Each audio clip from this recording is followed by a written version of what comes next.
everyone, this is Lomi, and this week I thought it would be nice to make something a little festive. Christmas is right around the corner, and my family's decorating for the holiday, but whatever you and your family celebrate this time of year, I hope you enjoy the pattern.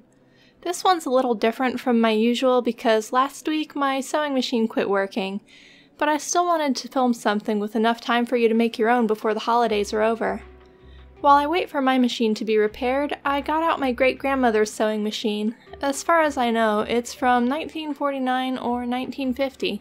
The pattern I created is a basic long-sleeved coat, and I also cut out some strips of fleece from scraps that are 1.5 inches wide and however long the scraps were.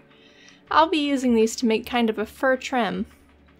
I start out by pinning the shoulders of the front and back of the coat together with right sides together, and I pin the fleece that will be the cuffs to the end of the sleeves with the right sides of the fleece against the wrong side of the fabric. The fleece has a nice texture to it, and I try to make sure the fuzzier side is what I use as the right side of the material. Once the pieces are all pinned, I start by sewing the fleece to the cuff of the sleeves. My grandma's machine does one thing and one thing only, which is a straight stitch with no option to backstitch. So choosing a fabric that wouldn't fray if the edges weren't finished was important for this project. The crushed pan and fleece I'm using are both knits, so I can leave the edges raw without problems.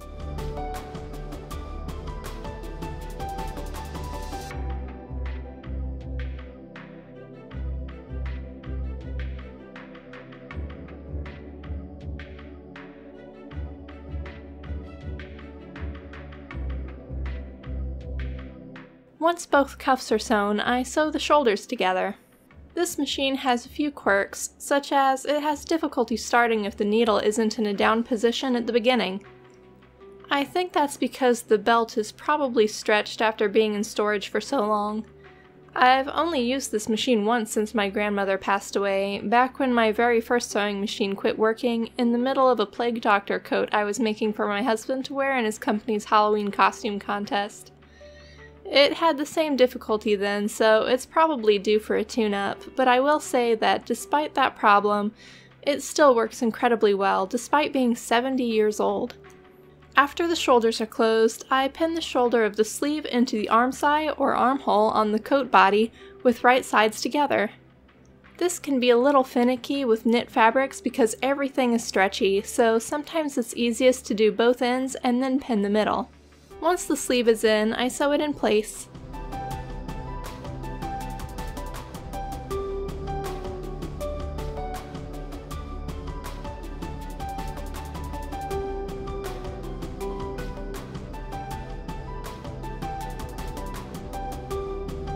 The other sleeve goes in the same way.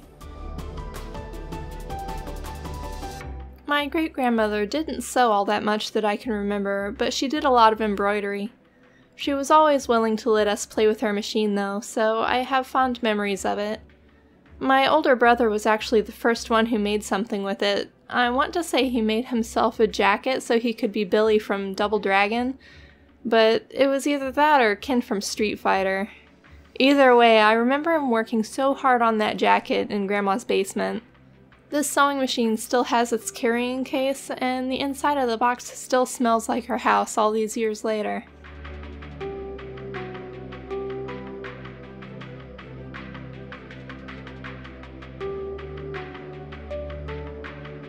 After both sleeves are sewn in, I pin the side of the coat and the bottom of the sleeve closed and sew it shut, going up the side of the coat and across the bottom of the sleeve.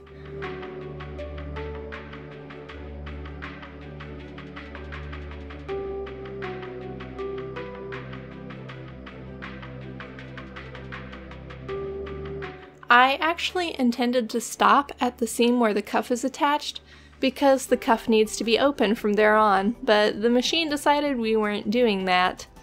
I've noticed one of its quirks is that it likes to keep sewing by itself. It'll randomly start sewing sometimes too, or it keeps going after I let go of the pedal, which is definitely not sticking because I checked. I'm told this means there might be a short in the pedal somewhere, but I think it's just as likely the machine is haunted, so if that's the case, hi Grandma. Hope I'm making you proud by using the things you helped teach me. My thread broke on the second seam, and this thing is a beast to rethread.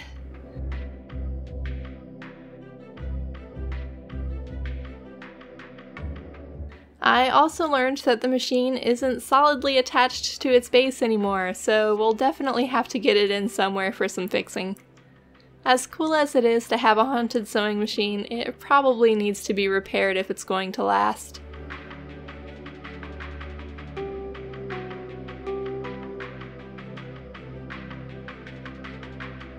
Next up, I flip the coat right side out and fold the edge of the coat's front opening in by about 1/4 inch and sew it in place. I finish both sides of the front this way.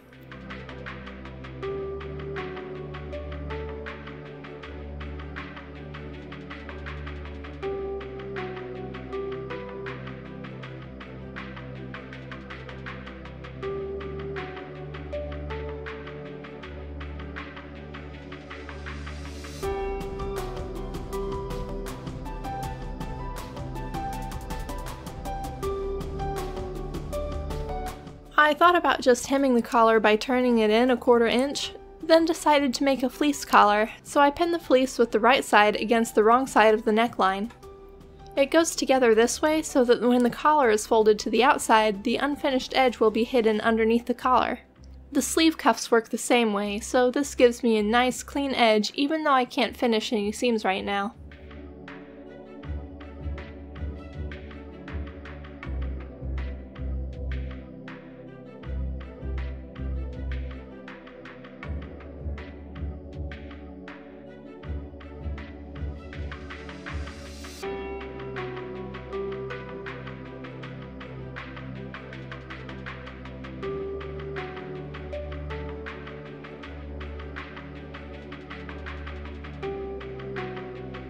I cut the extra fleece off and then cut the corners so they're rounded on the collar.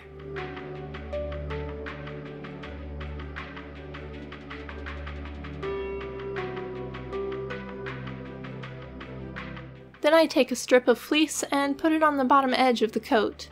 Unlike all the other fleece, this one does go against the right side with right sides together and gets sewn on that way, because I'll be able to fold this to the inside to envelop the raw edge, and it'll give me a nice finish on the bottom.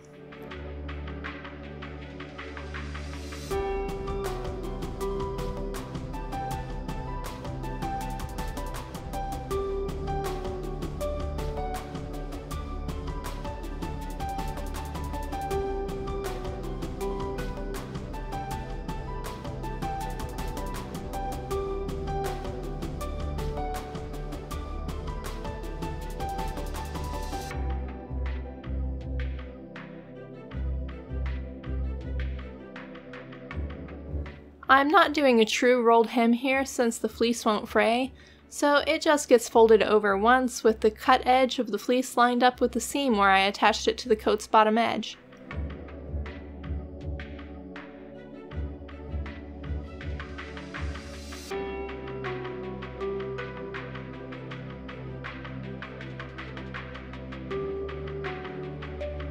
At this point I picked the stitches back out of the cuffs that the machine helpfully finished for me, and I pull the raw edges out so that the seam switches which side it's on. This allows the bottom edge of the sleeve to be finished as normal, but then the seam allowance is on the outside of the cuff, so it'll be hidden when the cuff is folded up and over the sleeve. Hopefully that makes more sense when you look at it, but I just sew these by hand because they're really small and I really don't want to have to rethread that machine.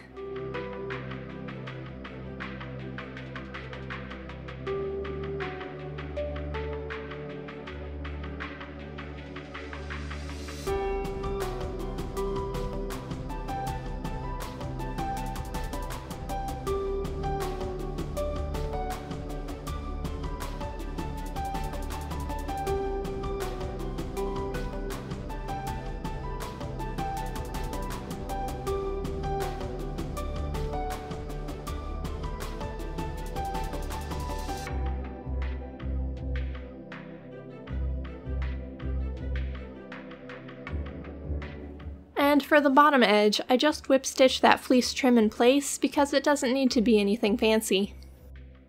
I spent a lot of time thinking about my grandma while I worked on this. We always called her Grandma, even though she was my great-grandmother, and we call my mom's mom something else. Grandma was a really amazing person, and it was nice to revisit some memories while I worked.